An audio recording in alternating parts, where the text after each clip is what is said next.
There's a lot of focus right now on the Strait of Hormuz, the shipping lane as a source of potential conflict, pitting Iran on one side and the U.S. and its Gulf allies on the other.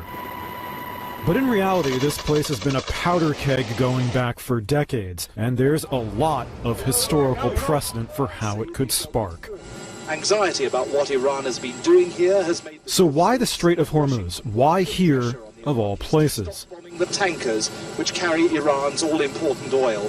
First of all, this seaway that connects the Arabian Gulf and the Gulf of Oman is responsible for about a fifth of all of the world's oil exports. Over 17 million barrels pass through it every day. And every time an incident happens here, oil prices immediately surge. A major disruption would be a calamity for entire national economies. OPEC members like Iran, the UAE, Saudis, and Iraq push most of their crude through this place.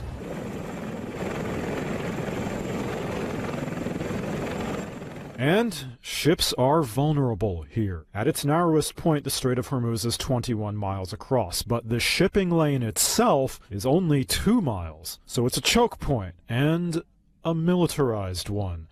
Iran has at its disposal an array of missile batteries, naval mines, and fast boats on its side of the coast.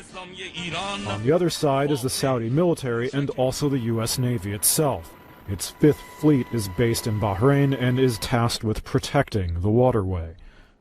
There's also a lot of history here.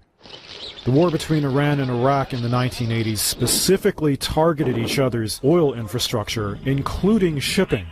There was open fighting between Iranian and American vessels here in 1988. That was also the year a U.S. warship accidentally shot down an Iranian passenger jet, killing almost 300 people.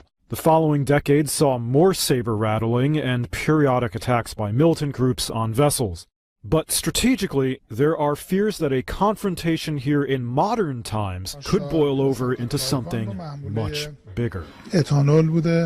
Today, the U.S., Saudi Arabia, and Iran are involved in proxy conflicts across the Middle East. And there's a particular concern that even if the leadership of these countries shows restraint, that it might not filter down. The United States, for example, doesn't control its allies, particularly hawkish elements in Saudi Arabia or Israel.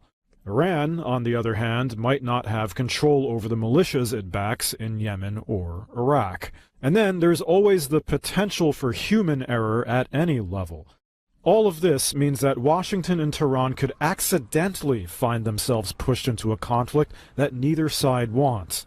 A spark that could rapidly expand across the entire region.